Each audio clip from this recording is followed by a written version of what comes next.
spoilers for Donkey Kong Bananza. So then we tread further into the planet core and the music really starts to pick up. The music in the planet core gets more intense through every sublayer, but here's where you really start to notice. And the music picks up for a reason, because we're heading into the Kremling quagmire. The entire ground here is made up of thorns and you're expected to turf surf across it. Also in this sublayer we see the return of two more Kremlings, Kaboom and Army. Army was actually these armadillo enemies from the freezer layer, which further enforces how these skeletal Kremlings from throughout the game was actually just really good foreshadowing. Because once you replay the game, you'll get to the freezer layer and you'll be like, oh, of course that enemy was Army. I will say though, I wish that after you unlock the planet core, whenever you go back to the previous layers, all the enemies would be the Kremlings, but they're not. You go back to the previous layers, they're still all skeletons, and that's pretty unfortunate. After turf surfing through the Kremling quagmire, you make it to the Kremling Coliseum. This area is a final enemy gauntlet against the Kremlings that also serves as a nice showcase of all of them, because it's entirely possible and likely that there were a few Kremlings that you missed and didn't notice beforehand. But since they're all in this battle arena and you need to beat all of them in order to progress, you are forced into seeing all of the different Kremlings, which I think is cool. So after everything we've been through, all of the planet core that we've explored and progressed through, we make it to the final sublayer of the planet core,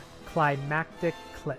Turns out that the fractones have warmed up to alliteration, which is nice, just as long as it doesn't involve a K anywhere. You find this stone tablet here that says, "Here lies Exploratone," and that gets you really scared, like, oh no, what happened to the Exploratone? And it turns out after you dig down that the Exploratone is literally just lying there, which is really funny. Overall, the planet core is one of my favorite layers in all of Donkey Kong Bonanza. I think it makes for a much better final layer than the Forbidden layer does. The atmosphere here is on point, bringing the Kremlings back is awesome, and at its core it makes for a good set of final challenges before you face the final boss. I also like that all the fossils here are based off of barrels and the items from the Donkey Kong arcade game, as well as having like a full 8-bit DK fossil, which is really cool. Just a fantastic final layer. So then you take one final minecart ride into the core of the planet core, the Heart of Gold, where we fight King K. Rool to stop him from getting his claws on the Bananza route and end this for good.